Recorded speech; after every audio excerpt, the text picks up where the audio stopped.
Tom is no longer an employee of the city of Punta Gorda.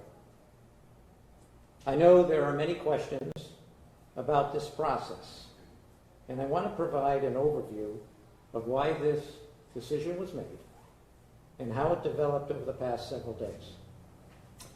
As I have repeatedly stated, the decision about Tom's status as police chief would depend on the findings of the internal affairs investigation, which began immediately after he was acquitted of misdemeanor charges in late June. Over the course of the past 2 months, our IA team conducted numerous interviews, and from those interviews and other investigative work, compiled a report on their findings. Overall, the report demonstrates a casual approach to citizen safety during demonstrations. The Punta Gorda Police Department has an exceptional record of safety protocols when conducting officer training. But citizen demonstrations showed an inexplicable departure from those protocols. Whenever the potential for injury is present, police departments have an obligation to aggressively pursue safety. I did not find that this is the case in our department when citizen demonstrations were concerned. What I found was a non-standardized approach that created unnecessary risk for everyone involved. Because of this information, and after careful deliberation, I did not feel I could retain Tom as our chief of police. Our first discussion of that decision occurred on Friday, August 25th, when Tom also received a copy of the report to review. We discussed the possibility of resignation, and Tom suggested a return to the department as a road lieutenant, a possibility I hadn't considered. We agreed to take the weekend to consider the options and reconvene on Monday, August 28th. At the meeting on Monday, I told Tom I could not support his return to the department as a road lieutenant because I strongly believe that with new leadership, having a previous chief in a lower position would only create confusion, conflict, and division. I fully believe Tom had the best intentions in mind and suggested this option because of his commitment to this community. But I do not believe it would be in the department's best interest, nor in the best interest of our community in the long run. Upon removal of this option and other considerations, Tom told me he did not intend to resign. He was informed that if he did not resign, termination was the only other option. He left the meeting saying he would not resign. But, and I want to make this very clear, no action was taken at this meeting. Over the past 48 hours, we have held off taking any action because I was holding out hope Tom would reconsider and we could complete a separation amicably. However, after a final conversation with Tom this morning and having no other option, I sent him a termination notice. Pursuant to our city charter, I had also informed each council member of the pending disciplinary action. I know there has been an outpouring of support for Tom, and I have received more than 100 letters, emails, visits over the past 2 months. I believe this is a clear indication of Tom's commitment and dedication to this community. And I respect the relationships he has built and fostered there. I will also reiterate what I said in February. Tom is a fine man, and I truly wish him the best in his next endeavor. However, I cannot retain a leader based on character alone. We will begin a national search for a new police chief immediately, and Captain Jason Caccini will continue to serve as interim chief until a new candidate has been selected and installed. We have begun the review and redaction of the materials in the internal affairs investigation and will make them available to the public as soon as any material statutorily protected from disclosure has been removed. I also want to thank our IA team, led by Terry Cochran, and consisting of our lawyer Brian Kochi, retired police chief Arnold Gibbs, and Todd Everly, head of the Southwest Florida Public Service Academy, for their efforts to provide a thorough and independent review of the situation. I know this is an extremely difficult development, but this has been an extremely difficult process. Starting with the tragic loss of one of our citizens just over a year ago. With this action today, I am optimistic that we can now fully move forward and continue our healing process. We can go ahead and take some questions if folks have some. Could you please go over each of the three charges that are referenced in the letter you sent him? Two sustained, one not sustained. Sure. Do you want to know what the definitions are? Sustain. Let me just tell you what sustain means. No, I mean Yeah, we filled it. yeah. Okay.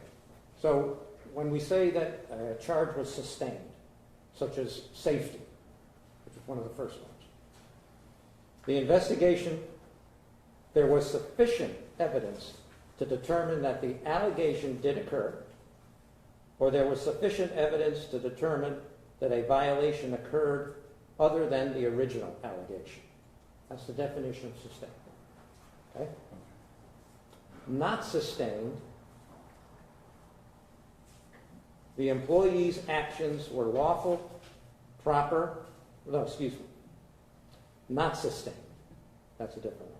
The investigation failed to disclose sufficient evidence to support the complaint. There might have been evidence, but not sufficient evidence. That's the distinction between sustained and not sustained. There's three other areas that I did not find applicable. One was exonerated, where the employee's actions were lawful, proper, and consistent with department policy. I did not feel any of them met that. Unfounded, I did not feel they met that. I can go over that definition if you want. And policy review required. We already did our policy reviews. But each of the three individual charges, what were they? Well, the first one was safety. The, did you bring that? Okay. We'll come back to that question. Yeah. The third one I know was conduct unbecoming a police officer, and the second one was, we'll get. Go ahead. We'll take the next question. We'll come back to you, Michael, I promise. Have you had conversations with Chief Tom Lewis since Monday? And what have those conversations been like? I had one today. And again, as I said here, we one last conversation to see if he had a change of heart, and if he wanted to resign. If he chose no, stands by his decision, and so that was the last conversation. Can Tom appeal the decision, and who would the appeal go to, if he can? Oh, try that one. Hey, Rusty, what was that again? Can Tom appeal the decision, the firing? Can he appeal it? And if he can appeal it, where would the appeal go? Tom is an at-will employee, and though I'm not aware of any appeal procedures, the city manager makes that call. The first conversation was Friday, correct? Yes. He said he might have gotten a document then. Is that true? Yes, that is absolutely true. I gave him a copy of the, as I had to, of the internal affairs investigation? Sure, he needed to review it. But that was not a termination, you weren't giving him a termination letter on Friday, correct? No.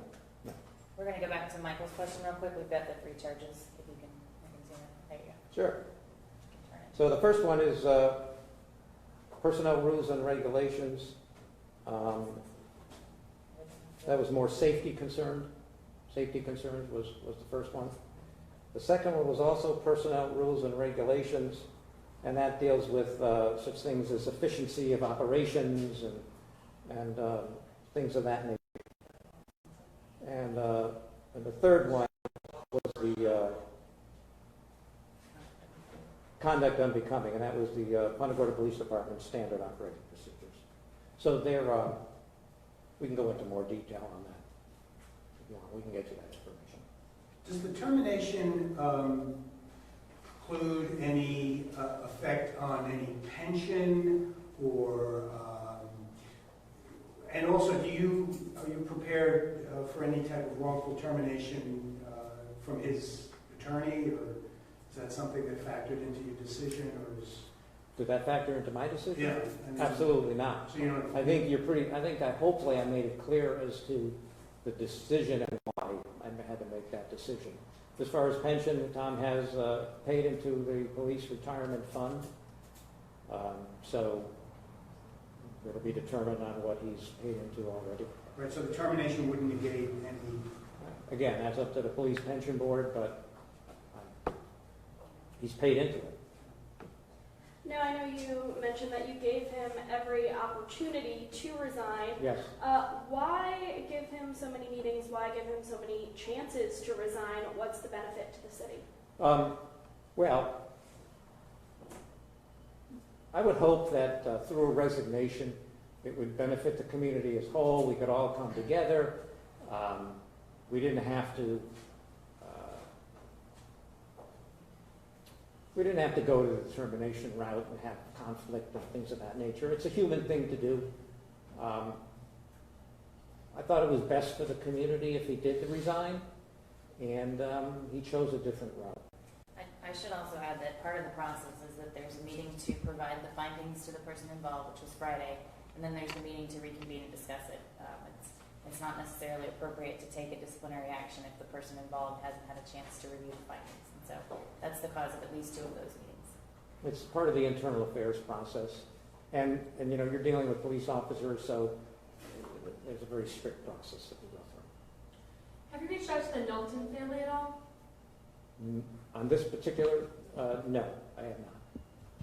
When was the last time you spoke with them or with them? I had a conversation with Steve Knowlton, one of the sons. That must have been a few weeks ago. He called me, we talked for about a half hour. Obviously, the city and the police department have a lot of healing to do now. What qualities are you going to be looking for in the new police chief and his ability to kind of continue this process that he's been going through? I like that question. Not that I don't like the rest of your questions either. But, Give us time. give it time. Michael. The police department paradigm is the culture, how we do business, is a very true and tried way of doing business in Punta Gorda. It has worked well. It has worked well with the community, all areas of the community. It served our community well. And it's a very business, customer-centric philosophy. So much so that we do things that a lot of other police departments don't do.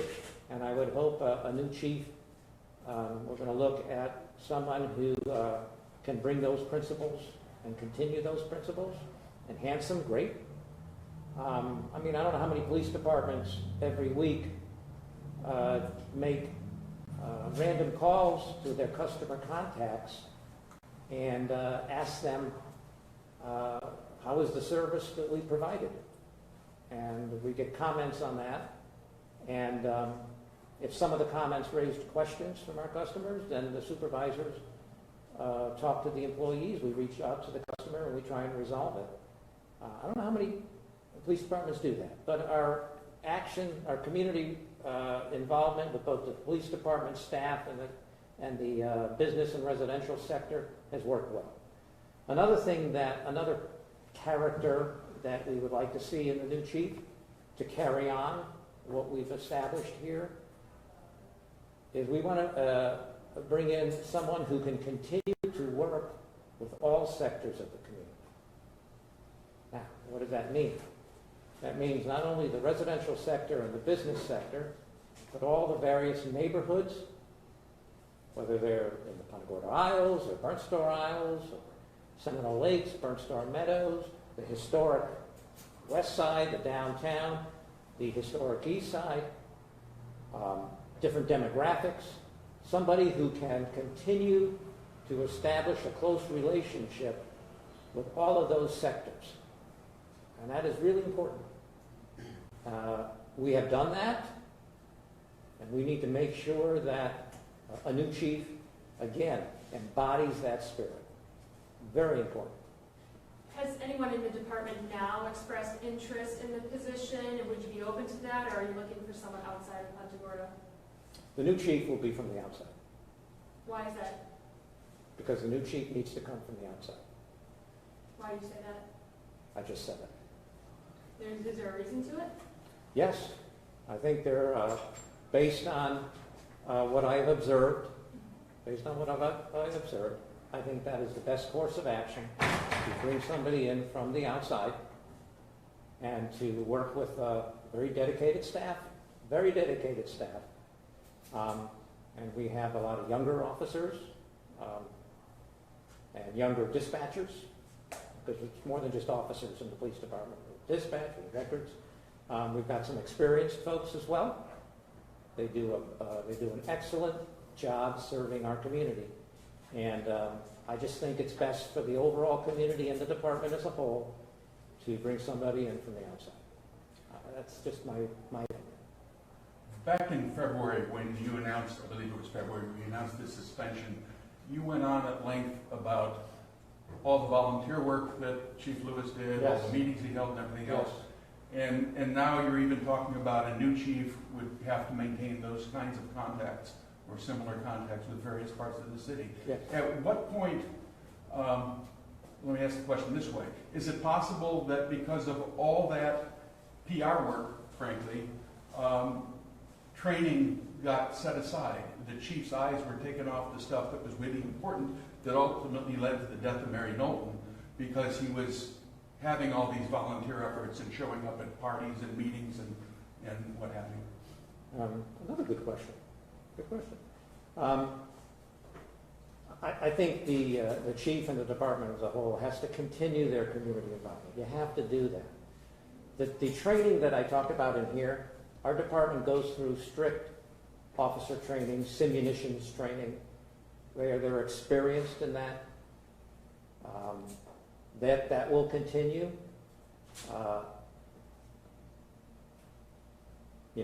Whether there's too much of the community involvement or not, well, I guess maybe we have to take back a look at that and see. But I don't know. I don't know if that's the real. They go through the training, but under stress, the night Knowlton was killed, several people ignored the training. Under stress? Well, that particular night. Storm was coming in, they wanted to get the demonstration done. That's all well, yes, that's well documented. You will read about that. As I said before, the citizen demonstration incidents, we did 5 of them. You'll read in the Internal Affairs report there are 5. And you'll read about each one. And the department chose not to institute the same safety protocols as they did for their simunitions training that they've been trained in. Now, you talk about under stress. I need to bring you back to an example that occurred New Year's Eve and New Year's Day, 2015, 2016, when the solid training of our officers demonstrated a very excellent result. Now, some of you may have been here, some of you may remember this, some of you may not. A young man in the Treview Woods neighborhood on our east side went to a convenience store across the street on Cooper Street and robbed the store and also shot, used a gun and shot. Thankfully didn't shoot anybody. And then went into the neighborhood, and our officers responded, and he was shooting at our officers. And they did not shoot back. It was getting dark, and they chose to stand back. And then they had assistance from the Charlotte County Sheriff's Office. And again, they did not fire back. They had every right to, they did not. And we waited. And they waited overnight. They careened off the neighborhood, and they waited till it got light. When it got light, they waited until the young man came out from wherever he was, and an officer stopped him, asked him to stop, and had the gun out, had her gun out, and the person stopped. We all knew he had a gun. We all knew he had a gun.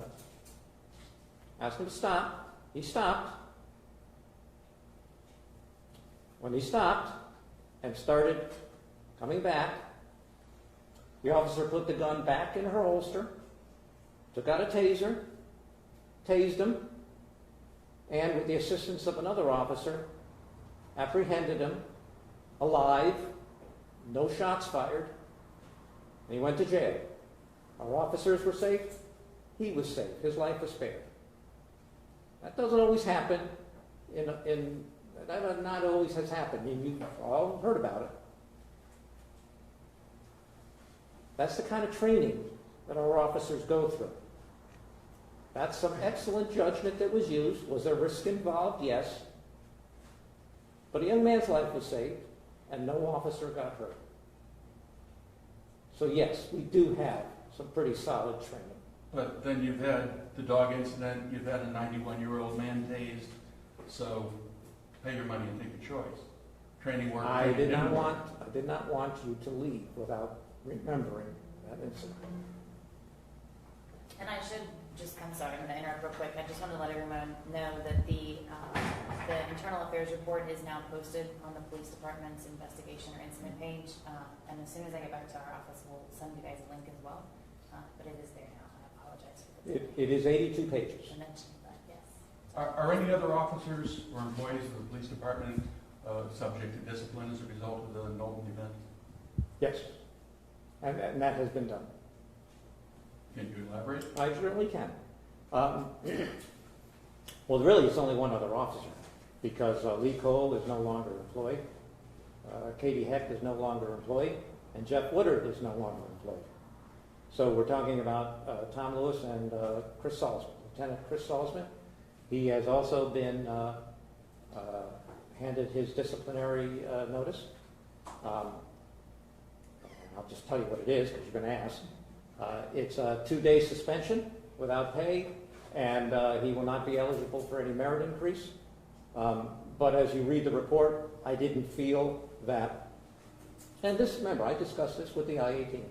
I didn't feel that what's his involvement throughout the 5 scenarios and how where they developed, his involvement did not merit beyond that. Any other questions? Yeah, one more than if nobody else has any. What did you learn from this report that wasn't in the previous Gibbs report or in the FDLE report that led you to the action you've taken now? A lot. Name the top 3 things. There was a pattern in the citizens demonstration incident. We did 5 of them, 5 scenarios. There was a pattern, again, as I said before, there was a pattern of not imposing the same safety protocols that we have with our simulations training. There was a trend there. And, you know, when you read about the 5 scenarios and what occurred, I mean, there's a lot to be learned from that. So there was that's one of the keys. And that can't happen. That's a major key in that report that you will review. There was no intent. We had great intention of setting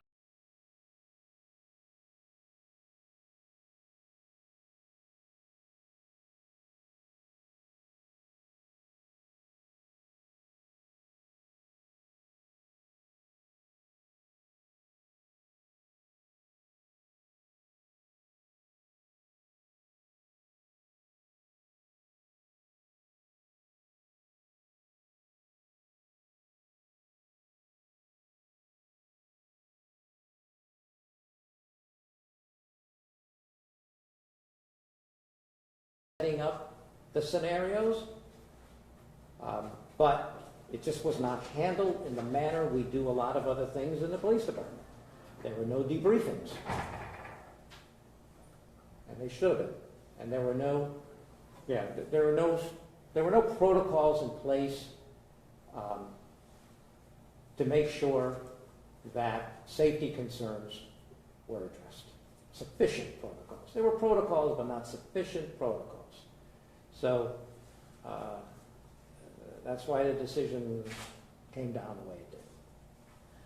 Chris Salzman suspension, has he already served it, or if not, when does that start? So that was just done.